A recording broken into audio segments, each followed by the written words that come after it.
NextGen race here in Michigan.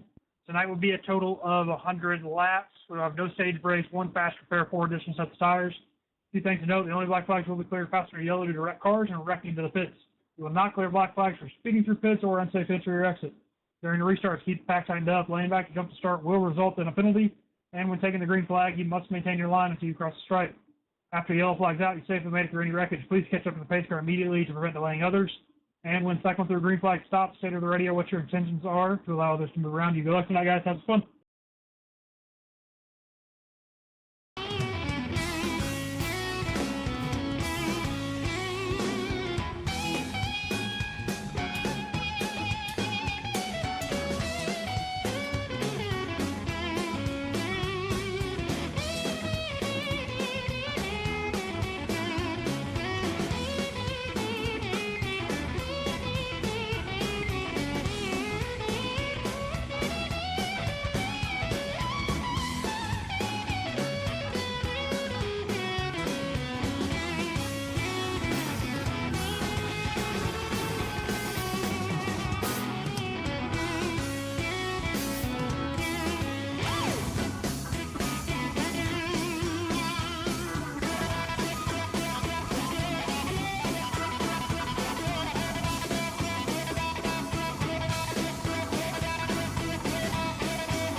Welcome to the iRacing NextGen race here at Michigan Speedway. This is brought to you by Rat Fink Paint Shops. They bring you this Michigan International Speedway race here where we're going to have a 100-lap shootout here. I'm joined in the booth by the great analytical Hunter Davis. I'm going to be your fellow broadcaster here. My name is Eden Warden. And I am also joined in the booth by our perfect broadcaster, man who makes the plans, Damon O'Brien. How you doing, Hunter Davis? I am doing fantastic, Edwin. I'm looking forward to tonight's racing, Michigan International Speedway. This is a 2-mile track, drives with a lot of draft. It's going to be interesting where tires come into effect. I look forward to seeing these guys as they navigate their way through tonight's field. Let's go ahead and get started with tonight's starting grid.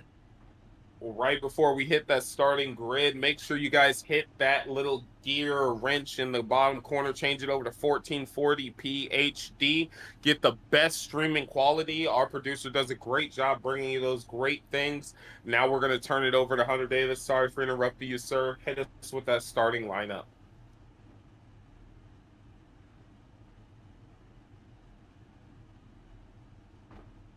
And here we go. Starting on your pole position, you get the 5 car of Brandon Hinton. To his outside, 68, Tom Ringer, starting in second.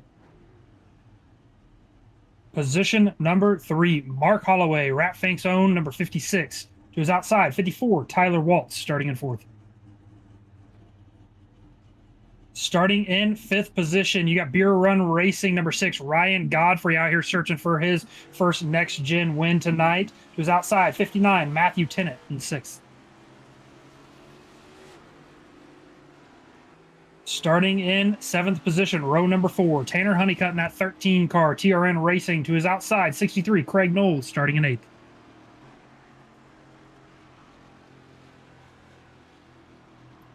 Row number 5, 82 car of Christopher Morton, starting in 9th. 69, Todd Perrant, starting in 10th.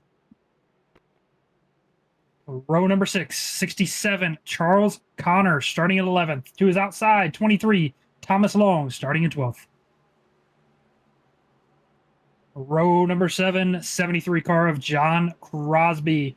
To his outside, 57, Chris Wagner, starting in 14th. Row number 8, you got the 7 car of Austin Knight in 15th. 99, Christian Clark, starting in 16th. Row number 9, you got the 35 car of Judson Curtis. Has shown a lot of speed this year. He's going to try to work his way from the back to the front, looking for his first next-gen win. To his outside, DES newcomer, number 83, Jesse Cook. Row number 10, you get the 3 car of Sean Dion, starting in 19th. To his outside, the 84 of Jeff Dad Denda, starting in 20th. We do have a few cars that elected not to qualify. Looks like you got the 9 car of Tad Dabney, the 43 of Hunter Cox, 29 of Donald Calcutt, and the 70 of David Hickey, who elected not to qualify for tonight's event.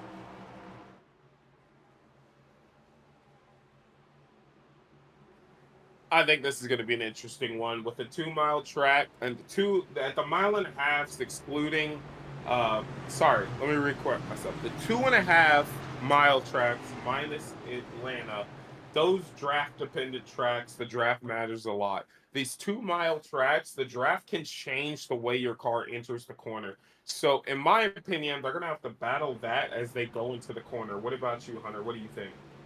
I mean, so Michigan, right, draft does play a super huge factor, especially in these next-gen cars. They're so aerodynamically dependent, right, on how they drive. So draft will play a huge factor, but with Michigan, right, you have to deal with the looseness or tightness of the car. You got to deal with the tire wear. It's not like your standard super speedway where you go out there, you know, you stay pegged to the ground and you run at full throttle. You can't do that. You're going to see these guys slightly checking up on entry. They're going to be trying to either maintain the bottom to save their tires. You'll see guys going up next to the wall, right, and try to get as much speed as they can. So it's going to be basically this entire track is a racing surface. It's going to be interesting as the pace truck is pulling off down here to pit lane. You got the 5 car Brandon Hinton on the inside, 68 of Tom Ringer to the outside. As they pull into the restart zone, let's go racing. We got a lot of racing going on. Be out here as Brandon Hinton gets a nice jump over Tom Ringer, the guy who finished second to him in points in last season, and is currently the guy leading the way here in the NextGen series right now. So they're going to battle off in there. I think Tom Ringer is going to benefit from that outside groove. What do you think there, Hunter? Brandon rolled that bottom really well. He's going to easily slide up here in front of the 68. I think you're going to see some draft come into effect, as the 68's probably going to get pulled up to his bumper here momentarily. Brandon Hinton, he's really good at managing his momentum, managing his tires and stuff like that. So I know that's something they're going to all be thinking about. They're going to say, hey, this guy's in the lead. He can set the pace. We have to change that, or we have to match that pace. As actually Tyler Waltz is going to sail past his teammate and take over the P2 position. So if you look at that high lane, once you get here onto the straightaway, if you look at the high lane, you're going to see this lane, it was extremely organized, right? Everybody is pretty much straight in a line. Look at the inside. Guys are running midway through the track. Guys are running all the way at the bottom. If they don't organize that line, they're not going to maintain as much momentum as if they're in a straight line like that high lane's running. Yeah, and these next-gen cars, they don't operate like how the trucks do or how you know, the ARCA car does. When those cars come to this track, the high line reigns I'm stuttering. Reigns, it's the best. There we go. Let me fix myself. It is the best line possible. In these cars, they are able to run multiple different grooves, but they've got to pay attention. Like you said, they got to organize themselves. 57 hard into the wall, and now scaring cars down lower. Yeah, so look at the 68 of Tom Ringer. Started in your second place position, has rotated all the way back to, it looks like, maybe 10th position. I'm not really for sure. I don't know if he's got something going on or if he's just giving the track position away to the guys that want to burn their stuff up. I think he might be trying to preserve his tires. We're going to get that left side ticker up there so we can see how far he's drawn for you guys. And we're going to try and guesstimate exactly what's going on, because he's all the way down to P10, and like you said, he started P2, but everybody's kind of moving away from him. Do you think he might be preserving his material? Most likely, yeah. I mean, from my experience here at MIS, right, the biggest way to preserve your tires is to run the bottom, slow your entry speed, which will in turn slow your center of corner speed, and then just smooth on the throttle off. As tires start to wear, you're going to see guys start really pushing up on entry. You're going to see them getting all the way to the wall on exit. And the car is going to become a lot harder to handle once these tires start coming into play. Well, the thing is, he hasn't made it to the bottom yet. He's been running the top side. Now he's kind of towards the bottom now. He's got 9 cars in front of him that have been able to run where they want to be. Tyler Waltz has been a little bit higher than Brandon Hinton, but he's definitely entering the corners harder. And that is a teammate to Tom Ringer. So do you think they might be talking about that, being like, hey, man, how are you feeling pushing up there versus how are you feeling back there, you know, slowing it up? I mean, right now, you know, we still have, it's a 100-lap race. We're on lap 6. There's still a lot of time for these guys to cycle through, figure out how their tires feel, how they wear when they drive the car a certain way, you know. I'm sure not a lot of these guys ran, you know, anything over, I don't know, not quite for sure what their fuel stint is. I would have guessed somewhere between probably 25 to maybe 40 laps or so. So I'm not sure anybody really ran that long of a stint to see how the tires play into factor that way. As we've got Brandon Hinton, he is leading the way, and he's putting a gap on these people. He is a TRN driver, but at the same time, you know, he's out here for himself right now. And actually, this is an interesting moment. 3 different teams represented in the top 3. And that's what we love to see, these guys getting out there and battling hard. As the 59 is pulling up on the 54, Matthew Tennant wants to get Tyler Waltz to run for his money for that P2 position. We got a car slow on the apron. Looks like Thomas Long in the 23 is slow on the apron.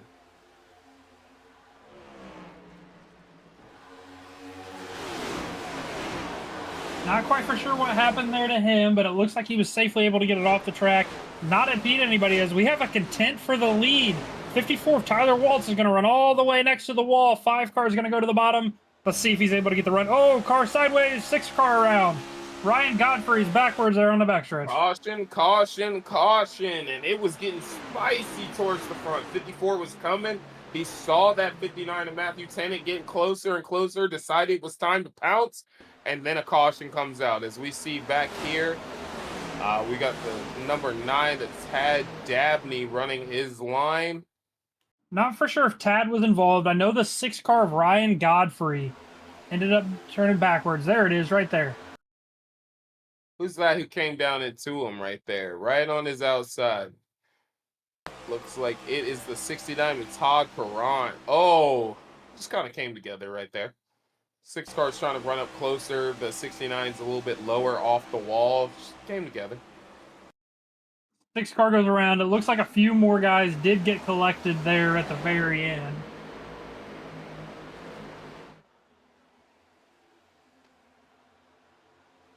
There they go, spinning down. And then, oh, 99 got hit hard.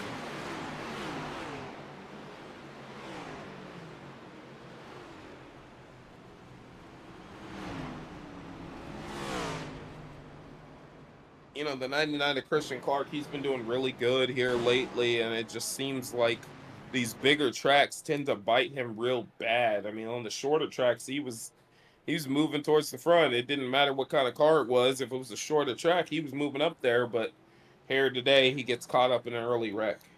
Now, one thing I want to talk about while we're under yellow, we're still at the beginning of the race. There's still a lot of racing left to run. Let's see if we can get that ticker up on the left side and we can get our current point standings so we can see where our drivers are running as they sit right now. Now, the thing about the point standings, once we get it up here, right here, look at this. Only the top 8 make it. Sean Dion is the current car holding that position.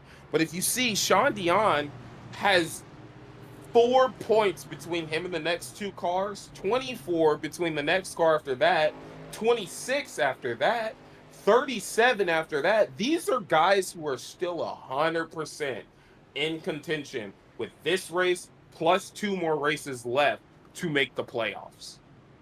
Yeah, you know, for the 3 cars, Sean Dion, right? You got Charles Connor out here running tonight, Tyler Waltz, Thomas Long, Craig Knoll, everybody on this list, for the most part, aside from, I think, Gary Bergeron is currently on a vacation. You got Chuck Burley, who is dealing with some injuries. Everybody else on this list is currently out here running tonight. So I'm interested to see how these guys play into effects. You know, we have 2 races left until we start our playoff series and to see who's going to move on. All those guys on that list are contention to make the playoffs right now. And if I'm the guy sitting on the cut line like Sean Dion is, he's the guy positive right now. The problem is for him right now is Tyler Waltz, his own teammate, is in P2. You know, he's got guys that he has to be worried about. Tanner Honeycutt up in P5. These are guys in front of him. Based off where they're running and where he's running, mathematically, currently, right now, he'd be out of the playoffs. And one of them would be in. So he's got to make something happen. You got the 54 of Tyler Waltz, who is 4 points below the cutoff line, running in your 2nd place position right now. I think that, you know, that it's really going to start coming into perspective as our season is slowly starting to wind down towards the end. I think these guys are going to realize that it's more than just an on-the-track battle, you know? You kind of have to play the game in order to have the longevity to make it there to the end. I've got to 100% agree with you. We've got all our seasons coming closer to these points of playoffs. Like our ARCA season now only has 1 race left, and that is next week. And I'm the guy on the outside looking in, and I've got to beat Thomas Long. So as somebody who's in that position, the same how these guys are, it's go time. Don't wreck people. Don't drive like an idiot. Don't be a jerk. Don't take them out. Nothing like that, because that's going to do nothing but harm you. But you've got to make something happen, and you can't just make it happen at the end of the race. You've got to be making something happen all race. And I think a lot of these points guys are thinking about that right now. I mean, so that's where I kind of disagree with you. Running on a series where we don't have stage breaks, we don't have stage points, the entire ideology behind this series is longevity, right? Where can you finish at the end? It doesn't matter where I'm at on lap 20, lap 60, lap 65. Only where I finish at lap 100 does it matter, and it counts. As we take the green flag run here, and I'm going to come back to what you were saying as Brandon Hinton gets a large jump. Matthew Hinton is taking a position. And look at that, Tanner Honeycutt's going to move into the 4th place position right now. Those guys are working their way forward. Back Looks to like what we got a little saying. 3 wide racing. 82 is going to take it 3 wide with the 68.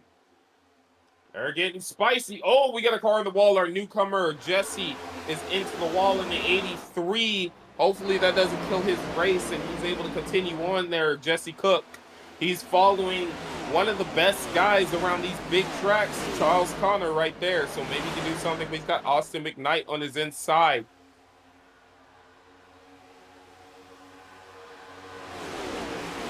You know, going back to what you were saying, Hunter, I get where you're coming from. Yes, it's where you finish. It's not where you start, it's where you finish. And I 100% agree with that.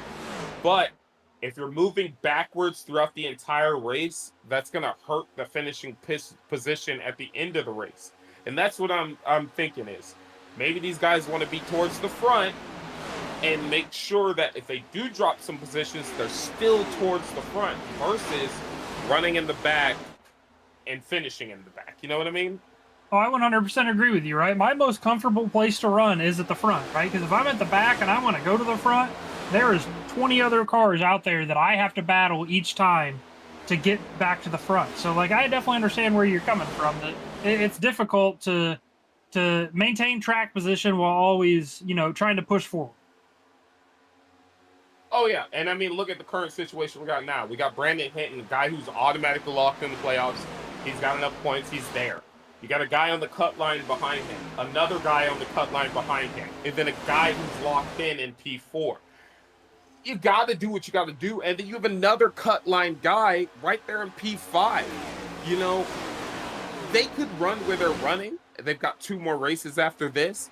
They're in the best positions they could possibly be right now. But how can they make sure they finish here? You're the strategy guy. You know how to finish races. What does someone like Tyler Waltz, who is gaining on Brandon Hinton, need to do to make sure he finishes up here? See, you know, my ideology whenever I'm racing a track that's super dependent upon tire wear. So we got a good little 3-wide battle going on towards the back. You have the 7, the 83, and the 99 3-wide coming off of turn number 4. But going back to that, right? So my biggest thing is I want to set a gap, right? So if I'm comfortable with a half-second gap, or let's say a 0.2 of a second gap to the leader, I want to set that gap and I want to hold it. I don't want to run him down. I don't want to fall back. I want to sit there right at the 0.2 of a second gap, right? Because what you're doing is you're setting yourself a target to move forward, right? While you're maintaining tires. So if you go out there and you're, you know, let's say you're at 0.2 of a second, then you want to run it down to a 1/10.5 and then a 1/10, right? And I'm using this as a very small margin, but you're going to eventually start burning your tires as you start trying to run somebody back down, right? That's just how tire wear naturally happens. And that's completely factual. And I mean, we're kind of already seeing that kind of come to fruition right now. Yes, there's potential they're saving their material, but notice how Tom Ringer in the P4 position, Tanner Honeycutt, Christopher Morton, who just switched teams, early race development, silly season, first changeup, Christopher Morton over to Vagisil Racing. Look how these guys are starting to catch towards the front. That could be potentially guys in front saving their material, or guys in front have burnt up their material. So now we're looking at a battle of the tire wear, exactly how you were just saying. That can change a lot here today. We got a good little battle going on here between our DES newcomer, the 83 of Jesse Cook, and the 9 car of Tad Dabney, who have been side by side for these past couple of laps. These guys are really battling hard to try to fight for this position. You know, with Jesse being new here to DES iRacing, and you know, if you guys ever want to race with us, go to racedes.com, join us. We've got 2 different leagues going on. We've got multiple different racing. Make sure you join us. But Jesse loves kind of getting the best education there is possible right now. Tad is not a easy driver to pass, nor is he an easy driver to race. He's aggressive. He knows how to 83 into maximize the the wall. line. Oh, he's into the wall. He holds it, though, and that's exactly what I was talking about. Tad is hard to race. He maximizes every opportunity. You have to learn to beat that, and he just realized, hey, I didn't beat it this time, but we're early in this race. Jesse's going to get back into the pits. He's going to get that car repaired, fixed, and I guarantee you he's going to be moving his way forward. Looks like he's got some pretty significant right front damage on that car. So it looks like he's going to stay out and try to run with it. Maybe bringing it down to pit road to see if he can get it woed down. 2-mile-long track. He's only at risk of losing 1 lap, which is okay. That's okay. Do not fret about 1 lap. I've seen guys come back from 8 laps down to be on the lead lap and finish in the top 5. He does not need to panic. I bet you this guy can get back in here and go in battle because he was up there jostling with the best of the best in DES.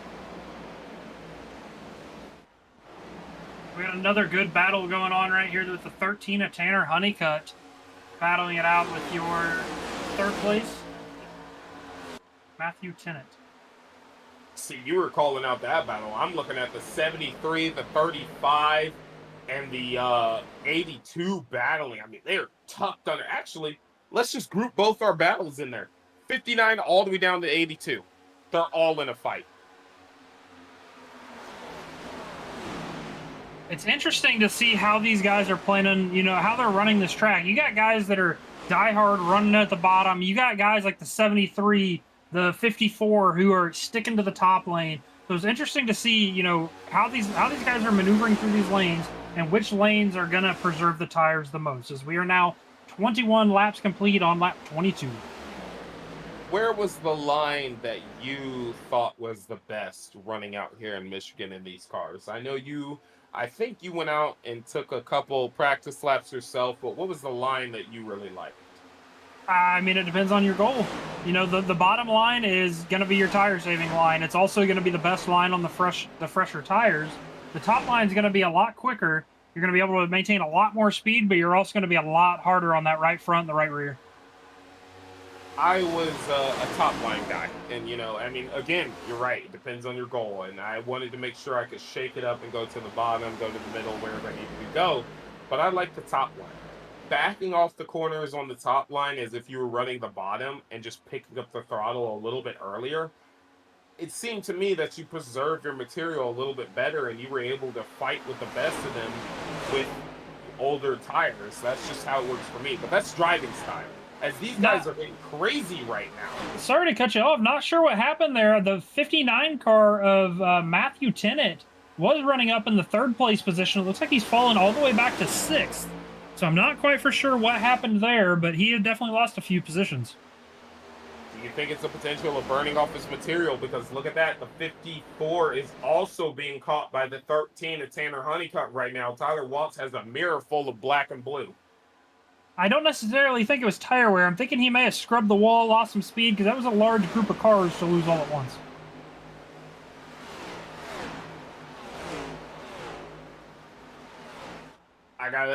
I definitely get that one, but there's definitely some battles starting to brew.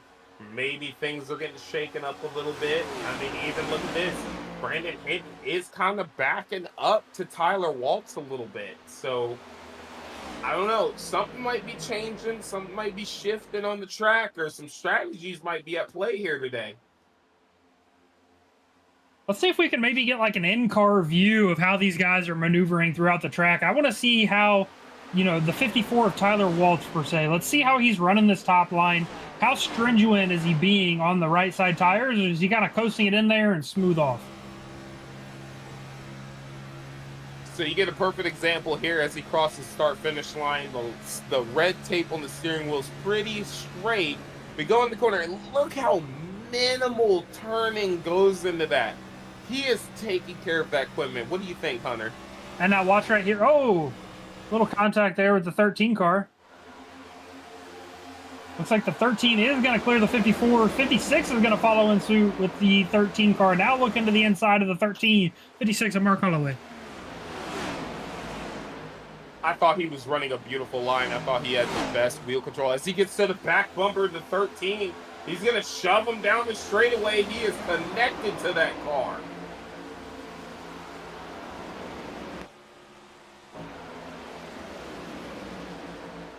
Looks like he's going to start to battle back there on the inside as 13 is going to run the middle lane. 13 is going to actually beat him off the corner.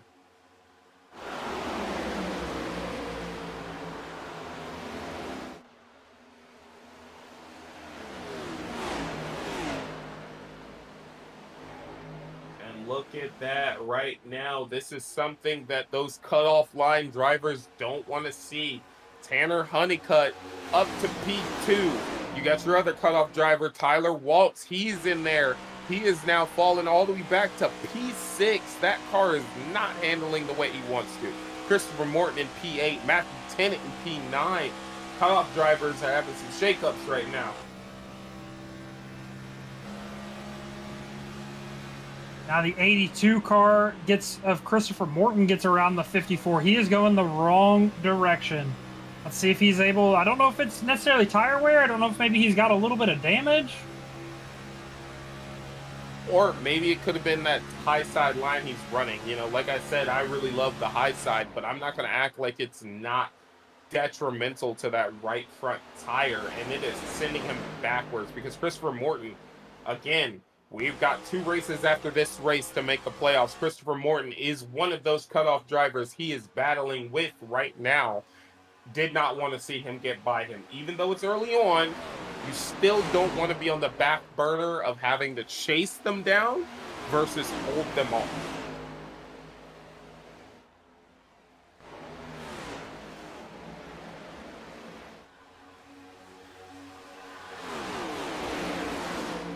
Looks like the 57 car has some pretty significant damage. I don't know if he got into the wall. He is slowly rolling onto the pit road here, probably to get some damage repaired. It's either damage repair or first of our green flag pit stops as we look towards the front. Tom Ringer getting past the 56, but at the same time, Tanner Honeycutt chasing down Brandon Hinton, one of the best in the business. Our first DES Next Gen champion, Brandon Hinton, is under threat from Tanner Honeycutt, who has a win on this season as well. As we just heard over the radio, the 54 of Tyler Waltz is cycling in for his green flag pit stop.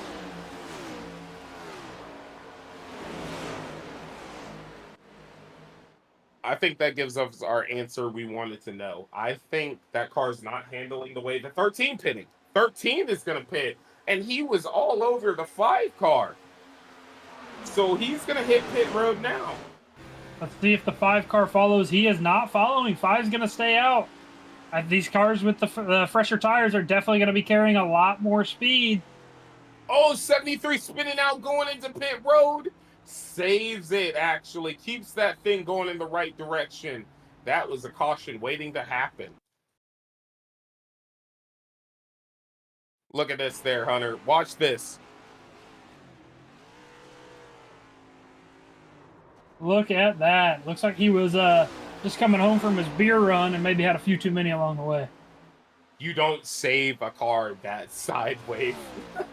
Looks like the 5 car is going to be hitting pit road as well, but you do not save a car that gets that sideways. That's crazy that he was able to do that. 5 cars in, it looks like the Rat Fink drivers have stayed out. You got Tom Ringer, Mark Holloway, and Judson Curtis. Christopher Morton was I think he was the first one to cycle through, wasn't he? I don't think Christopher Morton has not pit yet. Christopher Morton's on 32 laps of his tires. Chris Wagner was our first guy to pit, and he's in P19 lap down. 2 laps down.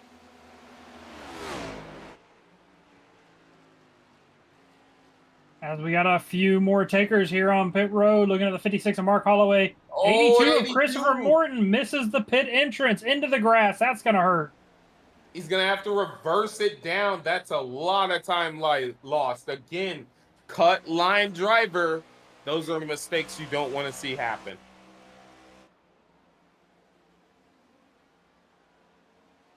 He might also be looking at a black flag there for unsafe pit entry, so not for sure on that one if he's going to have to come back down to pit road to serve his penalty. If you were in that situation of missing your pit stall, would you just have it continue through, or would you did what he did in reverse? I mean, man, that's so hard to do. That's something that I like to practice a lot. And, green flag pit stops, you need to be comfortable with getting the car slowed down and onto pit road. So I like to say that I wouldn't miss a pit stall. I have before, but ideally, that's a hard situation. I don't think I've missed one like that. I mean, missing pit road is a problem. Actually, I can't say I've never done that because I have. But Let's go back to the racing incidents here. 35, Judson Curtis hitting pit road. That's going to allow Craig Knoll to cycle through to the lead, but he's got the 56 of Mark Holloway and Thomas Long breathing down his neck, looking to get their laps back. It's actually Charles Connor who's going to be the race leader.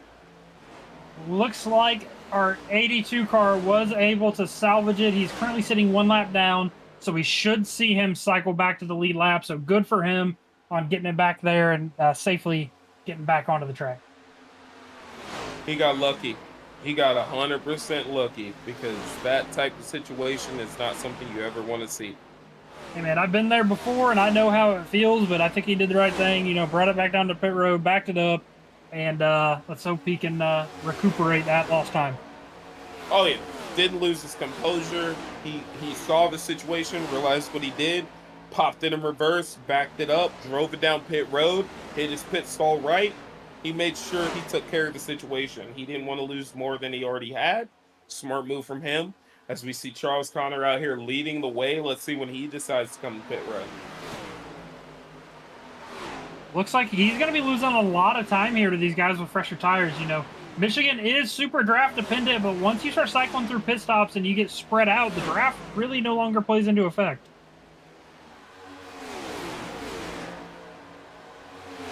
Yeah, it comes down to the ability to gain traction. Older tires just do not do it. As Charles Connor, he only has 28 laps on his tires. He's clearly pit a little sooner than the rest of them. So he's trying to maximize. Everybody came around 30, 32 laps. I think that's where he's aiming for, and he's going to look to pit around there.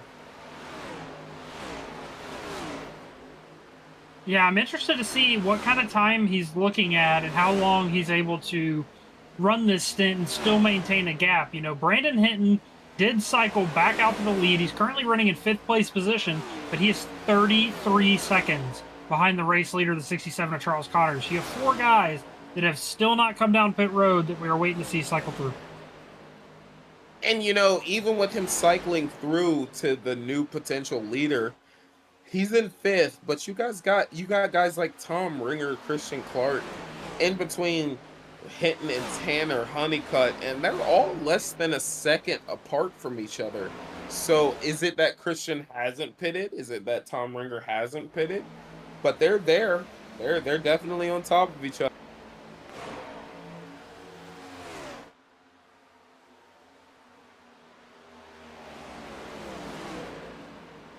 As if you look at our track map there in the top right, you can see how spread out this field is and where we're running. We are currently looking at the 13 car of Tanner Honeycutt. Sorry, the 99 of Christian Clark running in 7th. And you can see just how big of a gap that race leader, the 67 of Charles Connor, has. And the interesting thing is these guys have 4 laps different of tires. That's all this group here right now we're watching has in a difference. It's 4 laps difference of tires. But Tanner is trying to make sure he's not going to lose track on these guys.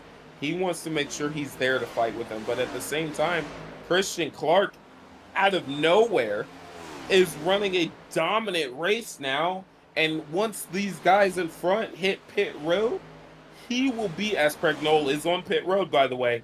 Once these guys hit pit road, Christian Clark will be your P3 driver right now. Looks like that pit strategy fell into his favor.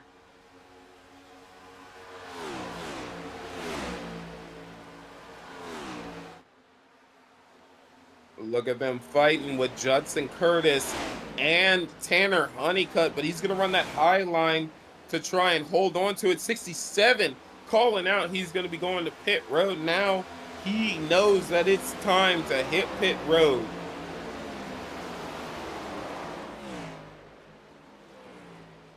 Three cars. Sean Dion, your 2nd place runner, pitting in this time. You got Jeff Dinda will be the last one remaining out. Let's see if he cycles in with him. Now, this is going to be crazy if Dad Dinda does not hit pit road right now. If Dad Dinda does not hit pit road right now, he will lead a lap. And in DES, and our producer can correct me if I'm wrong, but I'm pretty sure he will be the first person a part of a father-son duo to lead laps in DES.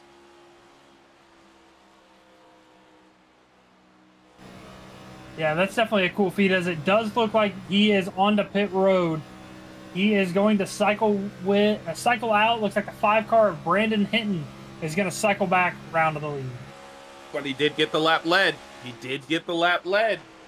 So that's the important part. I mean, I know we had the Howells back in the day, but they both never led a lap. So it's cool to see a father-son duo, especially Jeff Dinda, Dad Dinda, a guy we've praised numerous times and said we wanted racing here to be out here and lead a lap. Even if it's under pit strategy, it still takes a lot to lead a lap under pit strategy. So congratulations to Jeff Dinda. You deserve to be here. Do not be a start Parker like you want to be. Keep out there running races. You deserve Well, it. we were talking about, how they had such a big gap, right? He just now got passed by the 5 car of Brandon Hinton. That's how big of a gap those guys had just off of that strategy by pitting early and cycling out to stay. And that is true, and that's a great thing. But at the same time, think about it this way. He just got passed by the 5. He has dropped all the way back to P15. That's how close this field is technically to each other. They're within 13 seconds of each other, which 13 seconds is cycling just down pit road.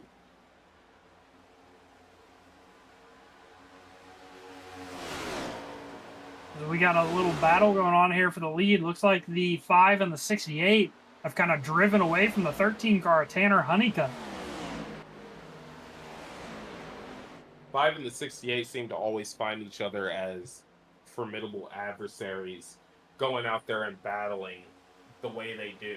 Because, again, remember, it came down to these two on the first ever championship, and then the first race, it came down to these two. And I think 3 other races in this season, it came down to these two. These guys seem to always find each other and know how to fight each other. But at the same time, they've got to pay attention to the sleeper guys out there. The 13 is not somebody to sleep on. He has gotten a win, and he knows how to get it done. Judson Curtis, a premier driver, he knows how to get it done. Judson can get it done there, Hunter, as he's the guy who broke your win streak. And then Christian Clark, another guy, if he sets aside his extreme niceness, he's the guy who can get it done. Crosby, Waltz, Tennant, all of them. So they've got to be on their toes.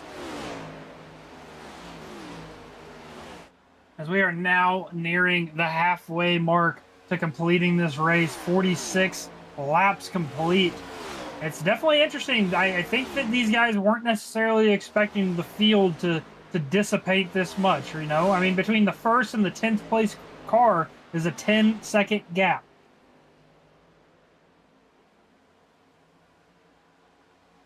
Have we had a caution? We've had a caution. In the first 10 laps, we had a caution. And then these guys have just turned it into a green flag run. Remember, out of this season of all caution is out. Caution is out. What 7 happened? car. 7 car. Austin Knight is around on the backstretch. Right as I get to talking about it, we get a caution. I was about to call them out that they're the series that know how to go green flag run. The broadcasting curse. Edwin brings it out. Always, man. Look at that. He's battling the 82. Oh, just pinching up towards the wall. 82 drift up. He's going to go meet the wall and just so happened to catch the 7. Look at that. Yeah, he didn't want to do it. You saw him turn back left. He definitely did not want to hit him, and it just happened.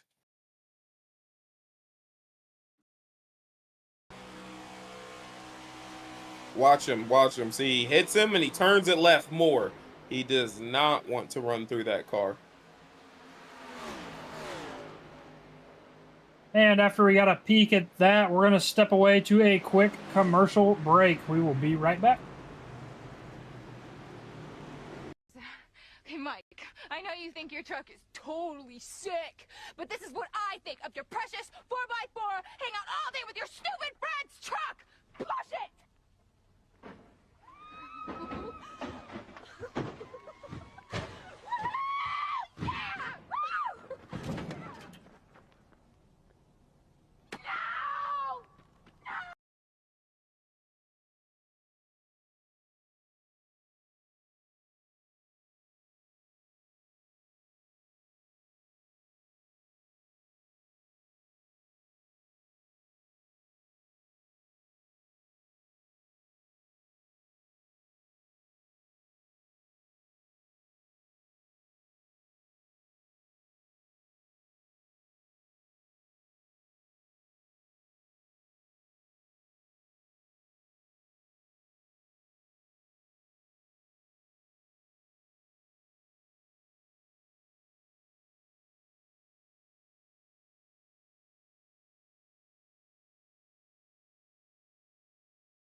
agent, State Farm?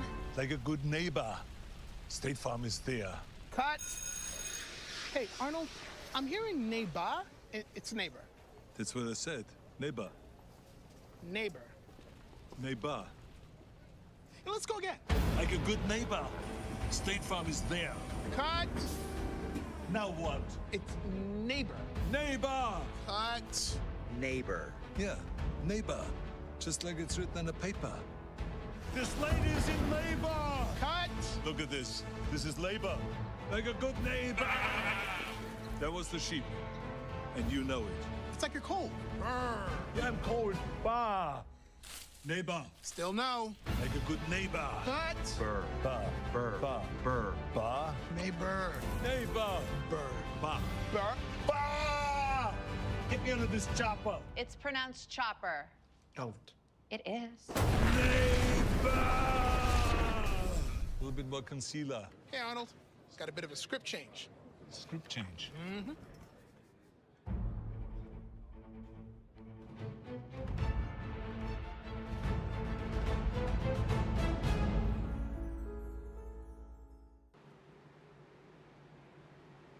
And welcome back after that quick commercial break. We had two cars that elected to stay out under this last caution. The 67 of Charles Connor, the 9 of Tad Dabney, both elected to stay out. And you got the 5 and the 68 starting right behind him. As we pull in here to the restart zone, we'll see the 67 take us off. Oh, as we go, and it looks like the 9 car might beat him to the line. But I'm going to have to say, I understand it for the 67. I don't get it for the 9 car. He's about halfway through a pit cycle.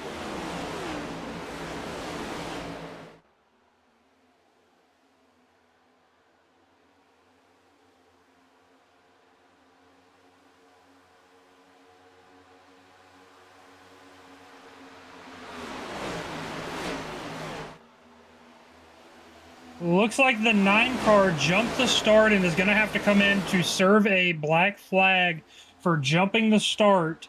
Looks like the 67 waited till the very end of the zone and the green flag came out. The 9 car did not. So the 9 car will be coming down to pit road to serve a black flag penalty for jumping the restart. That's just how it goes, man. And I called it out. He beat him to the line. You've got to hang out behind them. Even if you know you're going to be faster than him on the restart. The 9 car was going to be faster on the restart. Oh, yellow flag is out. Caution He got is a out. saving grace. I wish it were that, but however, a yellow flag will not avert a black flag penalty. It'll change it to an EOL, though. Now he's just an EOL. Or am I wrong about that? You can correct me, Hunter. I might be an idiot. I think he's still going to have to come down and serve it, but we will find out. Sounds like Judson Curtis was involved and Christopher Morton was involved.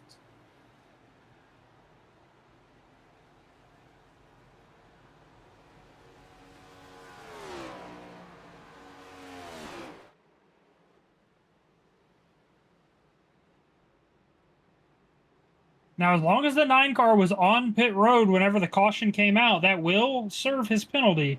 So I'm not for sure what's going to happen there.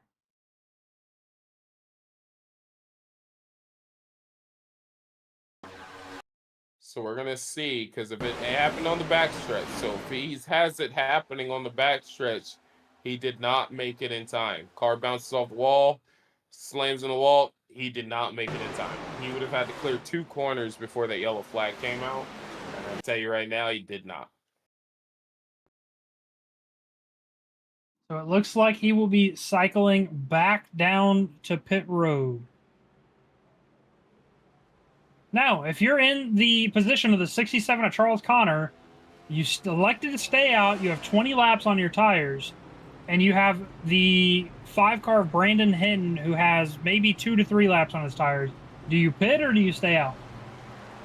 No, I would not pit. You've made your bed. Make the best of it. You know some of these guys burned off their tires. You're only 6 laps in advance on tires on them. But pitting now, you're going to lose a lot more than you would if you just stayed out. Honestly, in this decision, I'd probably have to agree with you. You know what they say? Cautions breed cautions. We're going to stack them back up. The biggest thing that he can hope for is maybe they run another 10 laps and another yellow comes out to where they all get back on the same cycle, but he maintains track position. You know, with the statement of caution breeds cautions, let's keep in mind that the two people involved in this caution have not had a single incident all this race. You've got the 82 and the 35, but they were involved in the caution now. So now we're really thinking, as we've got Godfrey and Craig Knoll on pit road as well, do you really want to lose the position? I mean, you got to weigh your pros and cons. Yes, he probably should have pitted when everybody else did. But at the same time, it might be a good idea he didn't.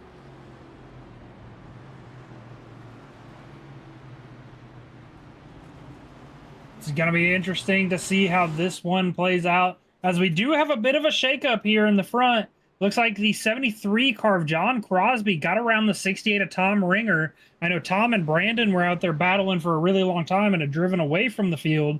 Looks like the 73 maintained that position. You get the 99 of Christian Clark up there running in 5th. He was running in 4th there earlier. Let's see if we can get a look at some of our biggest movers. You know, you had the 67 of Charles Connor gridded in 11th is up to 1st. John Crosby 13th to 3rd. Christian Clark 16th to 5th.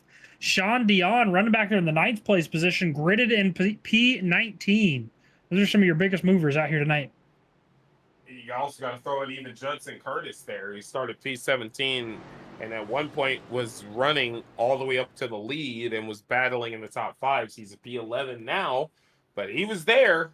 And that's awesome that these guys are finding ways to make it through the track. As we look at our starting grid for this restart, you got the 67 of Charles Connor leading the inside lane. 5 car, Brandon Hinton leading the outside lane. Who do you think is going to get the jump here, Edwin? I think Christian Clark is, because, you know, Brandon Hinton's going to make sure he doesn't hold off. Charles Connor, but yeah. Yes, Charles Connor. I'm sorry. I think, I don't know if we're going to see the 67 spin the tires here. Keep in mind, he's on older tires. 5 cars got new tires. I think the 5 is going to be able to jump this restart a little bit better than the 67 will.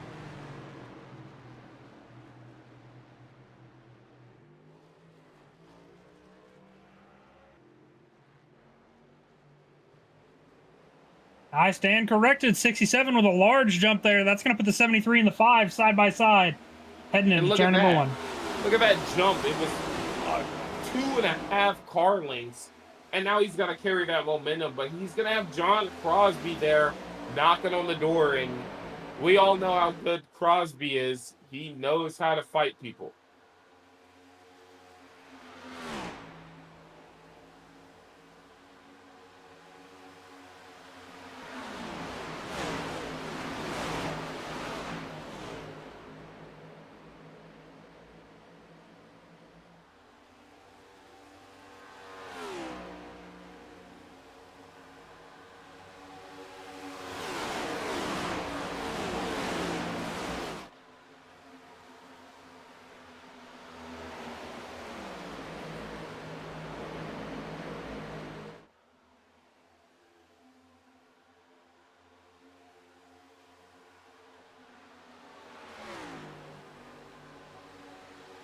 And look at that, you know, Charles Connor, even on those old, slightly older tires, he's holding strong. But now Crosby's under threat from Brandon Hinton. And if Brandon Hinton gets past Crosby, you know he's coming after Charles Connor next. Yeah, 73 and the 5 are side by side. The 5 is sticking to his, you know, his pride and true, that bottom line, as the 73 is going to roll the top line. I expect to see the 73 clear here on the backstretch. I can't remember what track it was, Hunter, but we watched a race where the 5 car, everybody else was doing everything on the high side, and he stayed to the bottom. He ended up finishing P2. I think this is another one of those races, but he has a potential more now to win because he is so tried and true as a bottom feeder driver.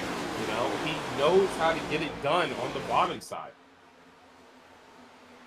I think he also knows that the bottom side is going to preserve the tires the best. It's going to keep his car in the best situation, right? So he can extend these long runs. We've had some long green flag runs here tonight, so I think that he realizes that, and he's trying to play into effect to save his stuff. That way he's got something there to burn at the end.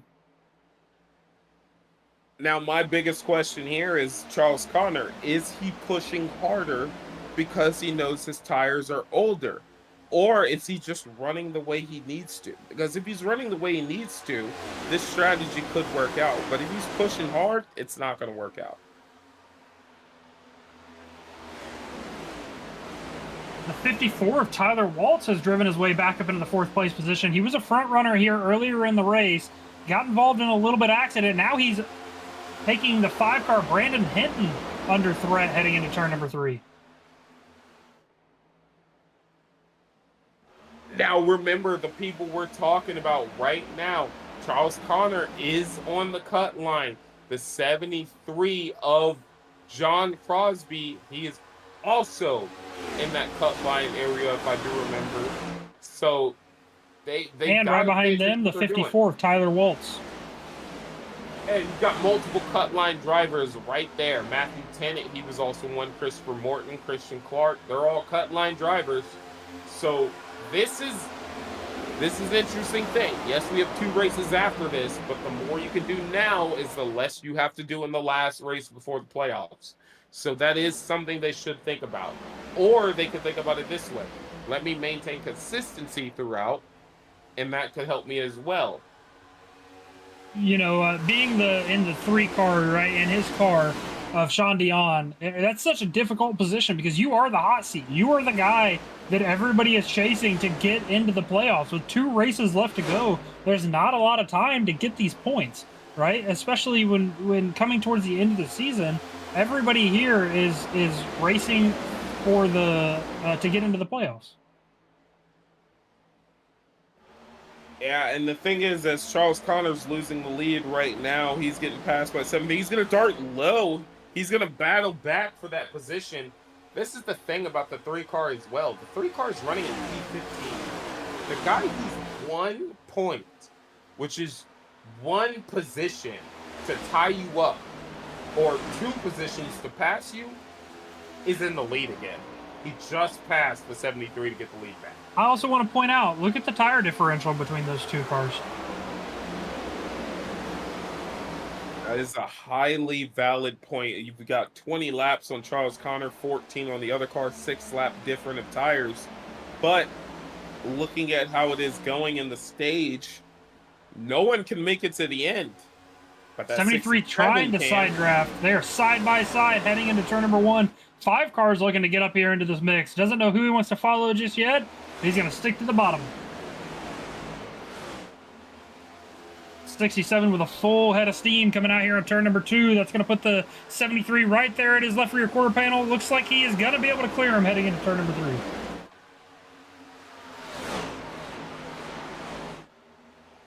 Five car is going to go to the bottom, looking to take it 3 wide to see if he can get any momentum here. 67 is going to go low to block. 5 is going to follow him.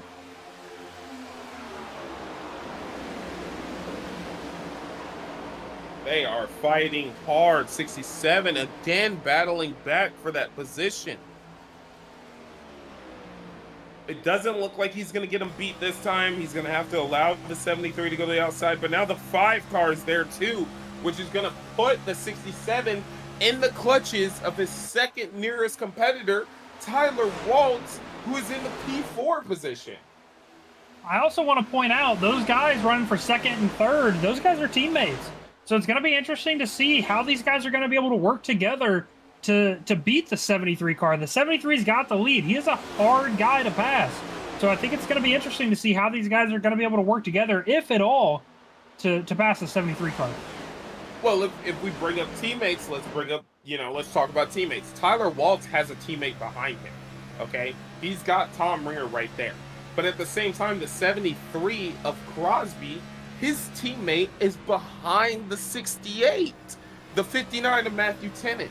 So, yes, they can work together. Yes, they can figure out ways to get, better. but they're just going to teach the other set of 2 cars right there in the top 6 with them on what to do to pass them. So we got a battle for the lead, bro, in the 5 car looking to the inside of the 73. Sorry to cut you off there. Oh, you're good, man. I would love for you to bring forward the attention all the time. As you see, 4 cars under a blanket with 2 cars lurking in the background. Looking beautiful right now. 54 looks like he was going to give the 5 a shot there on the backstretch. Elects to go to the high lane with the 67, and now the 67 and the 5 are now side by side. Well, here's the thing about the 67. Remember, he does have the older tires. He's going to have to pit around 30, 32 laps, and he's creeping up on that pretty fast. He's at 26 right now. 67 is going to look to the inside of the 73 now. Let's see if he's able to roll the bottom. He's got to be able to clear him in turns 1 and 2. 73 is going to try to cross him back up, go back to the bottom.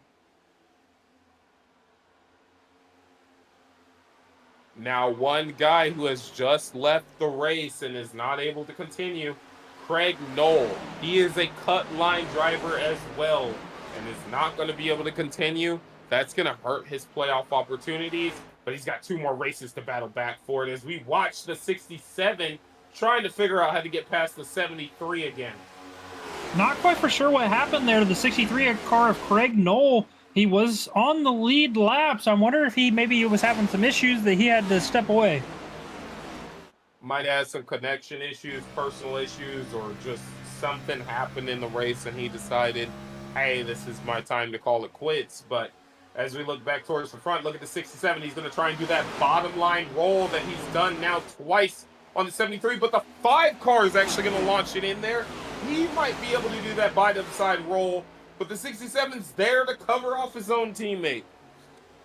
You know, I was just starting to think, the 67, he got that taste in his mouth of what it was like, you know, out front, controlling this race, setting the pace, and it doesn't look like he wants to give that up, as you saw him in 3 and 4, darted to the high side, ran it wide open all the way up there, and then tried to battle back to the inside of the 73 as he succeeds a position there to the 54, and the 5's now going to the inside. Yeah, he's going to have to concede more positions, and now he's going to fall into the clutches. That actually loses a position to Brandon Hinton now again. He is going to start drifting back. That tire wear is going to start showing. When do you think he will hit pit road? He's at 28 laps on his tires now. And I really wish I knew 30 to 32. I wish I knew exactly what their fuel strategy was, but if they can make it 30 laps, I would expect to start seeing takers here within the next 5 to 10 laps. I think that 67 needs to be the first guy to be a taker, as we've got a lap car right in front of him, and number 9 car, Tad Daffy. But he is driving away from them with those new tires, so he's getting away from them. This is where you'll start to see the new tires come into play, and watch this gap slowly grow. Unless the 73 catches his draft, I don't expect to see the 73 start running him down. Now we're at 72. 75 means 26 laps left in this race. You can make it on fuel. If you were in the position of, say, the 67, let's talk about Charles Connor, because he's probably in the most unique situation. When are you pitting? I mean, I'd have to stick with what I just said, 75 to 80.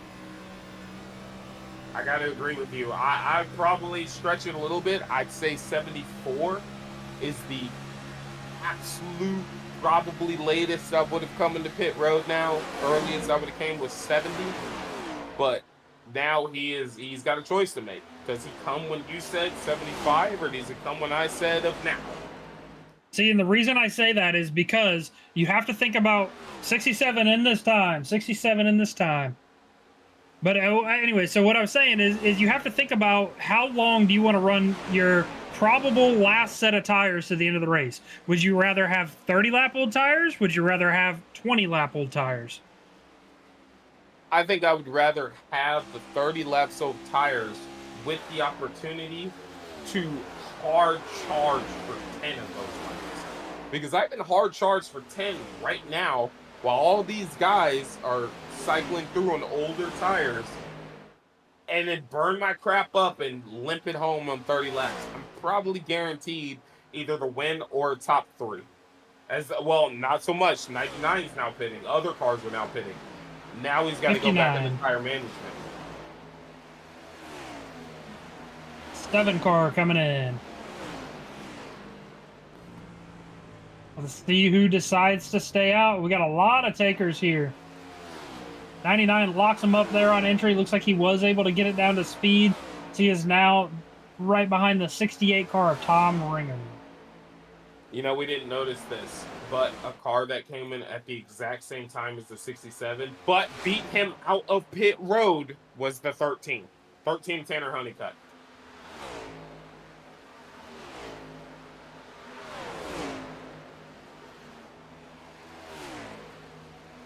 We have a new race leader, the 54 of Tyler Waltz.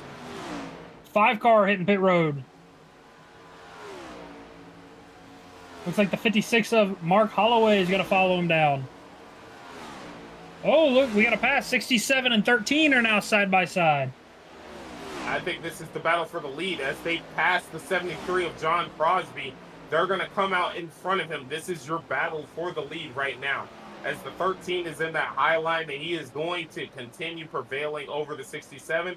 Nope, 67 battles back on the inside a little bit more. One thing I want to point out is these guys are also teammates. Do you think they're going to continue this battle, or do you think one of them is going to secede and say, all right, let's save our stuff. As long as one of us wins, I consider that a win. I don't think so.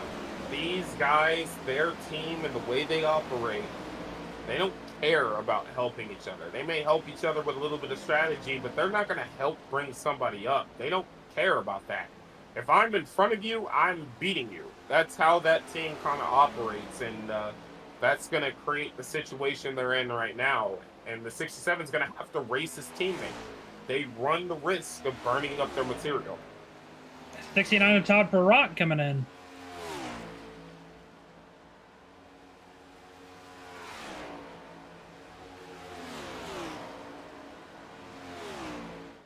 Looks like Christian Clark is actually cycled out. He has cycled through his pit stop, 1 lap on his tires, and he is currently sitting in the hot seat position. He's not technically in the lead. Once these pit stops cycled through, if it stays under green, we'll cycle back to the lead. He is right in front of the actual race leader, Tyler Waltz. And I've got to agree with you. I think he's going to actually cycle out to the race lead.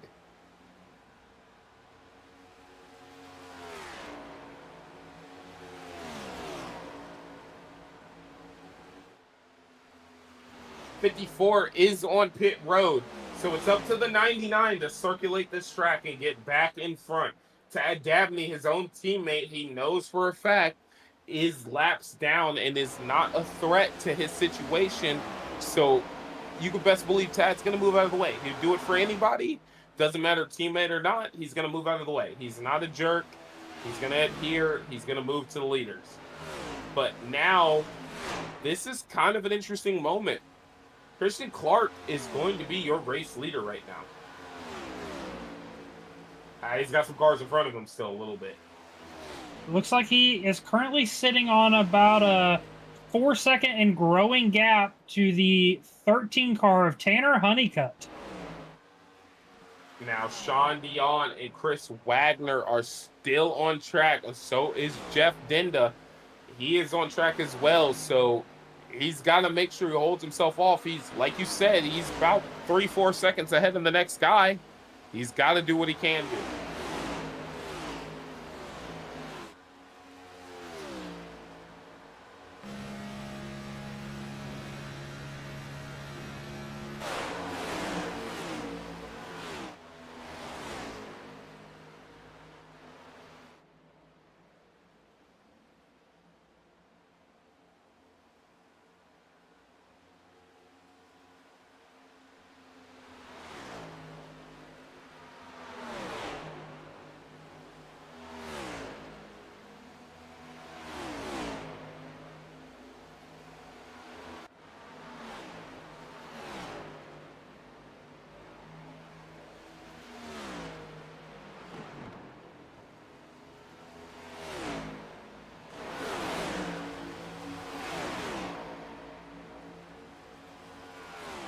The 57 of Chris Wagner hitting pit road. He was our second place runner That'll leave the 3 car of Sean Dion and the 84 of Jeff Dinda remaining on the track, who have not cycled through their pit stops yet. Problem is Jeff Dinda is being caught by these guys. He's being caught, but at the same time, Christian Clark is being caught by Tad Dabney. I mean, not Tad Dabney, Tanner Honeycutt. They both start with T's. So they about 5 laps ago, they were at about roughly a 4-second gap. They are now sitting at right around 3 seconds. So Tanner is slowly reeling in Christian. What these guys need to realize is now is not go time. We still have 18 laps remaining. They need to settle in, conserve on saving tires for the last maybe 5 laps or so. At the rate that Tanner is closing in on him, do you think he will catch him by that time period? Because if he's about a 3.5 seconds off of him right now, I don't think so. I think he's going to reach him around lap 99, but not have enough time to actually pass. He was down to right around 2.5 seconds. 3 car on pit road. Sorry to cut you off. 3 car is on pit road. Tanner has already reeled him in a half second that last lap. Dad Dinda with a lap led under green flag situations. Man, I can't get enough of this man leading laps, man. It's awesome to see him do it. He's trying to play this strategy in hopes that a yellow will come out. I do not think he will be able to make it to the end on fuel, as we now have 16.5 laps remaining in this race. I think about Jeff Dinda. He is new to iRacing, new to the league. The man is consistent. He's great. He's super consistent. So when you say new, he did run quite a few races for his son Max. Whenever Max would have to step away or go to work, he would actually fill in and run these races for his son. That is true. That is true. But he's new to iRacing. His account is new. Let me rephrase myself. Thank you for pointing that out, Hunter. This is why you're the smart analytical guy. He's been real good at consistency, but he lacks the speed he needs. And he can be fast. When he wants to be fast, this man is quick. But I feel like he's a little cautious on going fast. He needs to start hitting that pedal a little bit harder, because he's in a great position right now, but he just lacks the speed to maintain said position. I disagree. I mean, it's just about how he cycled out when the pit strategies play. Right now he is leading the race, right? And he has to maintain the track position while also trying to stay near a pit cycle with somebody else, if that makes sense. But one thing I want to point out, 5 car Brandon Hinton got around the 13 of Tanner Honeycutt and has now cut that lead to a 1.5 seconds to what will be your race leader, the 99 of Christian Clark, if green flag stops continue to cycle. Oh, and that's not something Christian Clark wants to know. That's not something he wants to know at all. You've got 2 proven race winners right behind you. Let's just cut it as it is. Across DES, the next after Christian Clark, 3rd, 4th, 5th, 6th, 7th, 8th, 9th, 10th, and 11th have all won races at DES. So they know how to get the job done. And that's something you don't want to see behind you. Now down to a 1 second gap. That 5 car is slowly reeling them in. Jeff Dinda on pit road, makes pit road perfectly. He's now going down. That's going to allow Christian Clark to cycle through to the race lead with coming to 12 to go, or 13 to go. Let me correct myself. One thing Christian really needs to pay attention to is Brandon Hinton is now down to a 0.5 second gap. He is right near that rear view. He just has to get by the 9 car of Tad Dabney, who is laps down to see that rear bumper, the 99. He can see him. He can see him already. If he pulls to the inside of that 9 car, he sees the 99. So he sees him. He's just got to get around the lap car. The lap car's fighting him hard. I don't know why a lap car would fight him that hard, but now he's moving out of his way. He's letting him have the bottom. He's going to let 2 cars have the bottom, and now it's all on Christian Clark. 13 of Tanner Honeycutt's going to try to give a push to that 5 car Brandon Hinton to try to clear the 9. He knows that 5 has a lot of speed, but don't count that 13 out just yet, as they are both slowly reeling in that 99 car, Christian Clark. Look who's even behind them. I mean, Judson Curtis is there as well. John Crosby, he's not that far off. He's about a second off of Judson, so if they get the fight, he's there. And, well, Tyler Waltz actually is going to make a pass on Crosby. Nope, they're cycling back. They're battling side by side right now. So you've got some heavy hitters catching, and they're looking, and they're lurking. Christian really needs to pay attention to what kind of times the 5 car is running, what lines he's running, and start taking that away from him. If the 5 car goes to the bottom, you need to go to the bottom. You need to try to take away whatever momentum he's gaining on you and try to make it as difficult as he can, as there is now a 1/10 of a second gap as the 5 car is looking to the inside.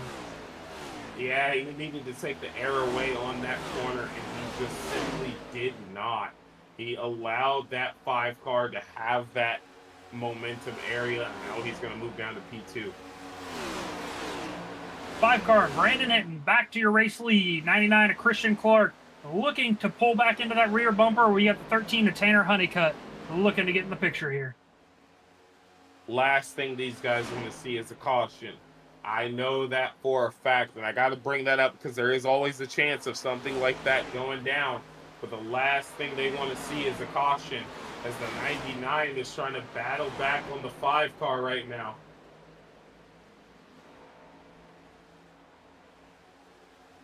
It's definitely going to be difficult to make this pass back because the 5 car does have fresher tires than the 99. So I think that this is going to be rather difficult. He needs to see what the 5 is doing to get so much speed. Try to mirror it or try to find something to counteract how much momentum he's carrying there on that bottom line. From the looks of it, and I'm just kind of looking at it from, the outside looking in, when he goes into the corner, he gets in the corner deeper than the 5 car. He rolls the center slower than the 5, and then the exit, he's equal to the 5. So I think his exit is where he needs to figure out how to pick up the speed. What do you think? I mean, I don't know if you agree with you. I think the hardest part is going to be he's going to dive it in a little deeper there, running that top line. You're going to be able to carry more momentum. So that's definitely going to be a lot harder, A, on the right front, and B, you're going to get a little bit of an advantage. You're going to have to slow down towards the center of corners so you don't make contact with the wall. And then exit a corner, he's typically going to carry more speed just due to the high line. You're going to carry higher RPMs. As he actually loses the P2 position to 35 right now. He is dropping back fast. And he only has a lap or two different than the guys right in front of him. As he slightly taps the wall there on exit.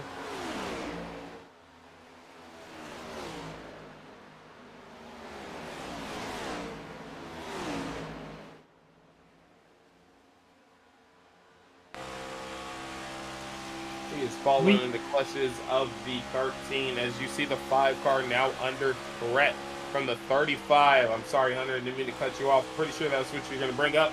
Hit me with what you were going to say. You hit the nail right there on the head. I wanted to see where the 35 car was going to go in reference to the 5. You'll see the 35 get a huge run here on the straightaway using that draft. 5's going to go to the bottom. Let's see where the 35 goes. 35 knows how to roll that top side. Look at him right up next to that wall, that Kyle Larson type line. And he just, look at the momentum. Look at him chasing down the 5 car right there. He's going to go to the inside. 35 now to the bottom. 5's going to go in some uncharted territory and have to run that high line. Let's see if he can keep the momentum staying side by side with the 35. He's going to cross him up. Oh, he's going for the crossover. He's going to the inside, and again, the 5 car knows how to roll that inside, and he's going to go right down and hug that yellow line. 35 is going to go up there and almost kiss the wall. Look at him battling hard. And guess who's catching up? 99 to Christian Clark and 13 to Tanner Honeycutt are able to close the gap a bit more because of this battling. 35 is now going to clear the 5 car. He's going to block the low line. He knows where the 5 wants to go. He's going to force the 5 into something that he's not used to doing. He's going to arrow push him out of his line. He arrow pushed him right out of the line, and that's a smart move. With these cars being so aerodynamic dependent, something you said in the beginning, you can aero block these cars very easily. And it looks like that's what he did to battle back on the 5, but he's not going to be able to get there to the aero block that time. And that's going to allow the 5 car to close the gap just a little bit. We're sitting at about just over a 1/10 of a second. 35 is going to take away the low line. Let's see if the 5 can get the nose in. He does not. 5's going to have a good drive off here as the 35 has to turn down in center of corner. They are sitting right at about a 1/10.5 gap. And look at him aero block him all the way up the track, causing him to have to chase that a little bit. He's got to get under the 35. 35 chooses to run the outside. That's going to allow the 5 car to launch it on his inside. But the drive off the 35 car is going to be monumental. Judson Curtis is going to try to extend that gap.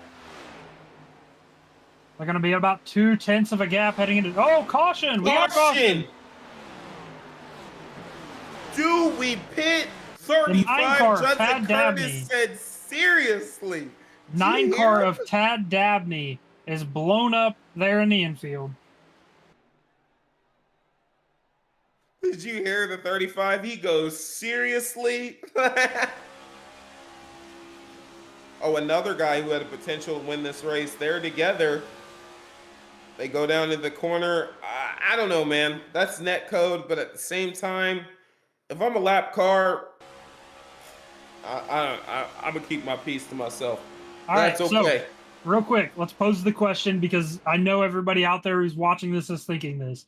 We are going to have a green-white checkered finish.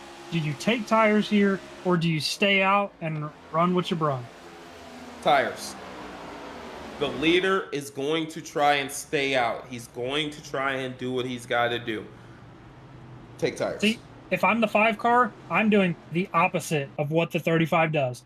If the 35 goes in, I'm staying out. If he stays out, I'm going in, and the rest of the field will probably follow. It's kind of, I don't know, it's going to be interesting. Let's see what happens here. But that's the problem. Do you want to put these other cars 35 stays out, tires? 5's in. 35 stays out, whole field down pit road. They're going to have better tires than him. That's unfair. Now, real quick, 5 car has to beat out all these other guys. The 13 needs to beat out who's behind him. 99 needs to leapfrog that 13. He has to leapfrog the 13. And he slides through his pit stall. Looks like, I was just about to say, it looks like the 99 may have blew his stall there. I expect to see the 5 car winning this race off pit road. He does have that #1 pit stall, which is going to help him out a lot. Guess who also stayed out? 6 car stayed out. Entire front row is going to be old tires. Old tires versus new tires. So the 6 car of Ryan Godfrey is currently sitting 10 laps down. He's going to be taking the fast pass there to the back. Thank you for correcting me on that. It did not show that on my stuff. It showed him on the lead lap. I did not know. Thank you. All good. Looky here. We got the 35 of Judson Curtis, who is your lone wolf out there on older tires.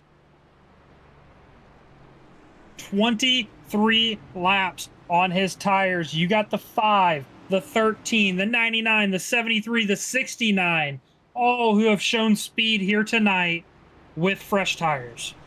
So here's a real good question, because you know we're broadcasters, Hunter, but at the end of the day, we became these broadcasters because we were originally racers and we knew how to get around the tracks. If you're on one of those cars on the outside looking in, seeing that 35 stayed out, what are you thinking that 35 is going to do? I mean, he's going to do his best to try to get a good jump here, try to take away the line of the 5 car, right? The 5 wants to be on the bottom. He's going to make the 5 do something uncomfortable. But the biggest thing that Brandon needs to do right here is to stay side by side with the 35. If he doesn't stay side by side with the 35 and he allows that 73 to get up there with the 35 and to secure that pass, now he's going to have to battle the 73. I agree and disagree with you. I'm not going to look at it from the 5-car standing because I think the 5-car is actually in the worst position. He is a bottom feeder car, and he's going to need to gain momentum from the outside, and he is not accustomed to doing that. I'm going to look at it this way. The 35 is going to get a good launch off on the restart. The first lap, he's going to run the bottom. The second lap, he's going to put himself up high. I need to be that car up high, running that momentum to get up to him and prevent him from getting to that high line to sail around his outside in this 2-lap Now, shootout. this is a green-white checkered. The make or break of this green-white checkered is going to be the jump that the 5 can or that the 35 gets. Like I said before, if the 5 can stay side by side, the 5 will have the superior advantage. As the pace truck is now pulling down onto pit road, 35 on the inside, 5 on the outside. Who's going to take this win home? This is exciting because the 69 Todd Perrine is there in the 4th place as the 35 gets a brilliant jump. 73 is going to be there. 68 and 99 not going to get a good start. Inside line is going to drop back. 73 is going to move up to the high line. He's going to take that position away from the 5-car, and now he's going to sail it around the outside of the 35. Now, this is what I was talking about. This is not what the 5-car wanted to see. He did not want to see that 73 because now he has to work past the 35 and then get back to the rear bumper of the 73. And he's going to sail it on the inside exactly like you said. He understands it's do or die time. He's going to battle hard, try and launch it under there, and he is actually going to make that pass on the 35. Now he's coming after 73 of John Crosby, but Judson Curtis in 35 on those older tires is not giving up. He's going to the high side. And we have the white flag is out. They have 2 corners to go to the end of this race. 73 sails it out of into the wall slightly. Let's see if the 5 gets a run here and can get to the inside. 69 took the 5 to the inside. Oh, if it wasn't for the 69, the 5-car would have gotten there. He would have been on the inside, but the 69 shut that door. He's going for the race win himself. It's going to be a drag race down the front straightaway. And it's going to be the 73 going to take the race win here today. Is it me, or does John Crosby always pop up at the last second to steal a win? He has been a consistent front runner up here tonight. That was definitely an awesome performance to finish this race.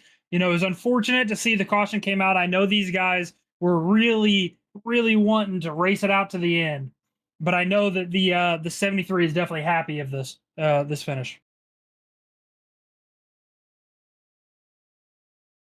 That was absolutely amazing. I loved every inch of that race. The long distance green flag runs, the short runs, everything. It was all perfect. These guys, they really know how to put it down, man.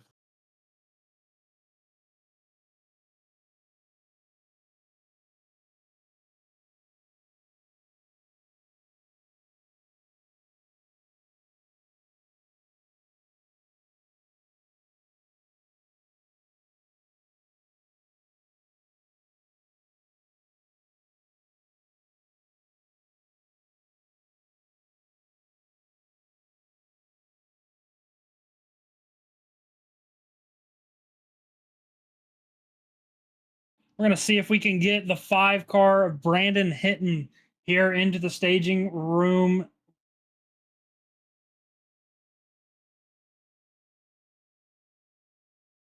Brandon Hinton, congratulations on that 3rd place finish. Man, we were watching this biting tooth and nail to see how this one was going to play out. Walk us through those final few laps.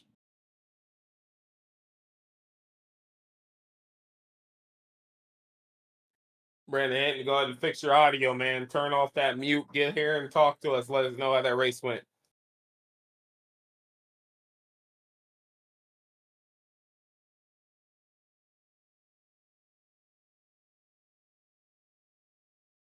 Well, Brandon is currently working on some technical difficulties. We're going to get our 2nd place finisher up here, the 69 of Todd Perrott. Todd, congratulations on that 2nd place finish. Walk us through those closing laps. Well, I didn't think I was going to get back up there after that incident early on. I had damage trying to get it fixed. And, yeah, I had a good run in 3 and 4, and I kind of washed up high, and that screwed my momentum up. So that probably cost me the win there.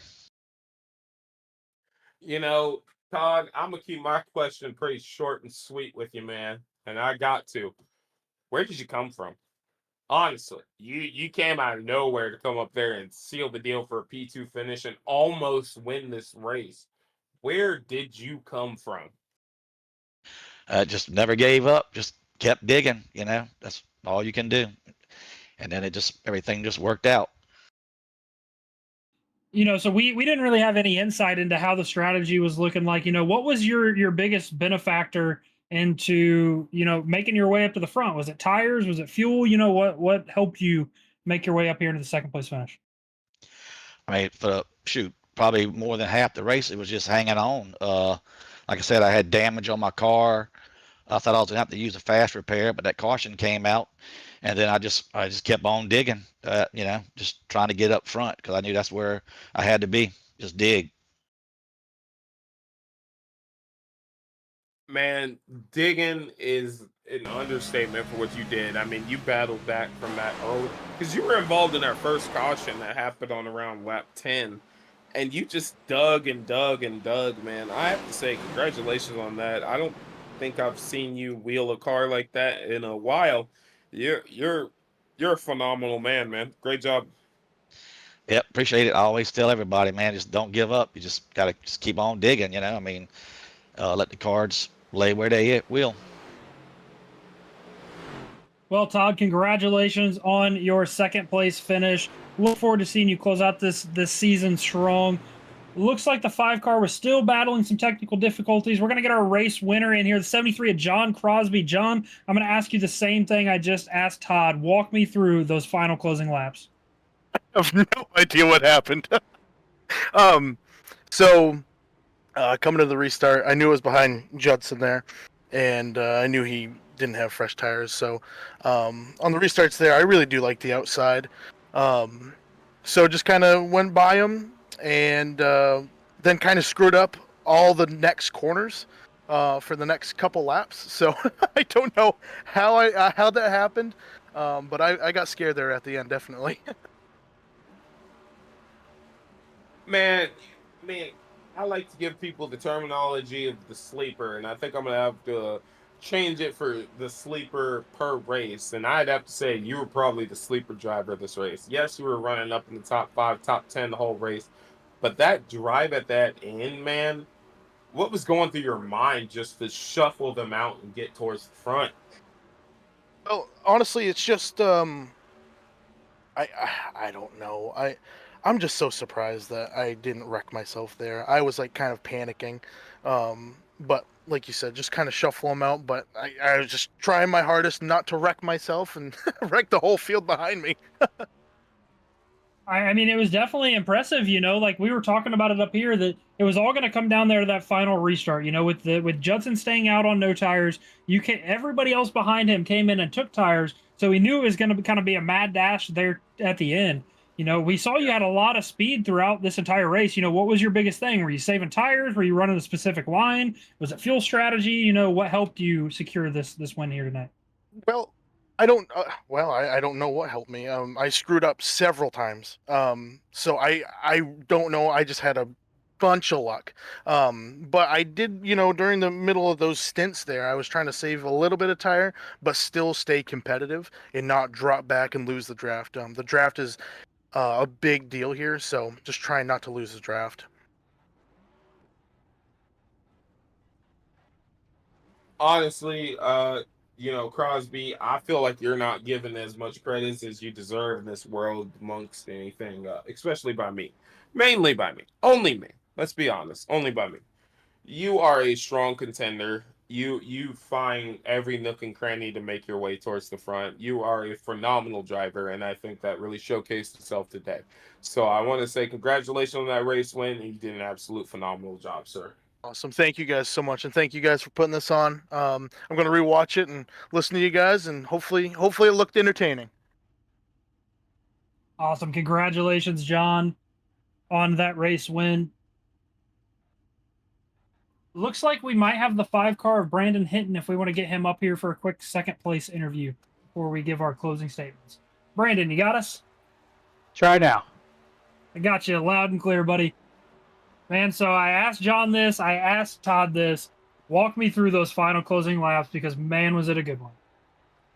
Yeah, I messed up turn 2, and that's what let Todd catch me. I was hoping that it was just going to be me and John coming off a 3, and then we could settle it. And I just had to pedal it a little bit more than I wanted to coming off a 2, and that gave Todd a huge run. And I'm kicking myself so hard that happened. But good race all in all, though. That was a lot of fun.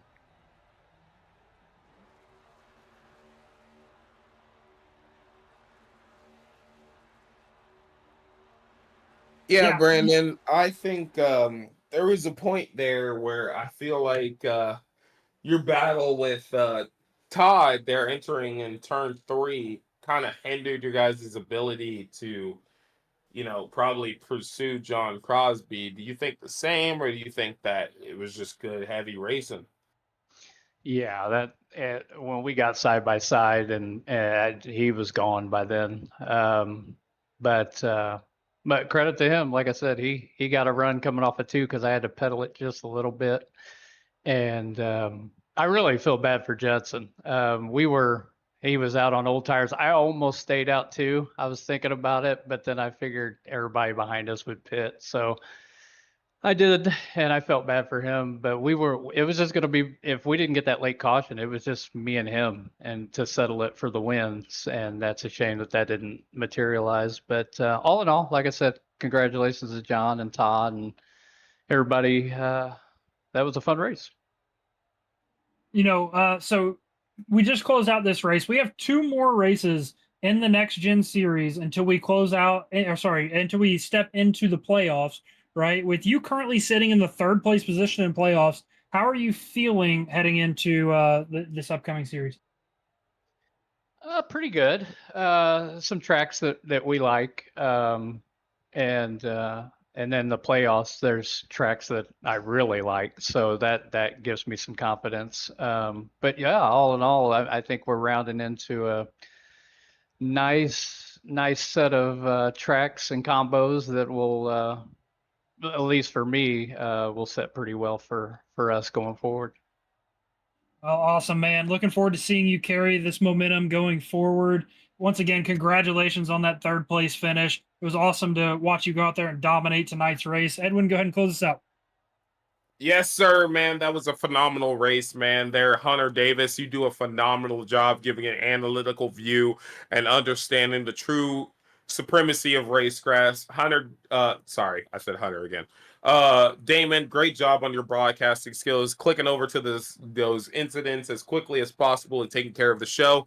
We had a lot of shakeups here today. We're gonna wait until the official results of points come out, and next week when we come back broadcast you another race, we're gonna tell you how the points battles look at then. Thank you, Damon O'Brien. Thank you, Hunter Davis. You guys do a phenomenal job. We will see you in the next one. See ya.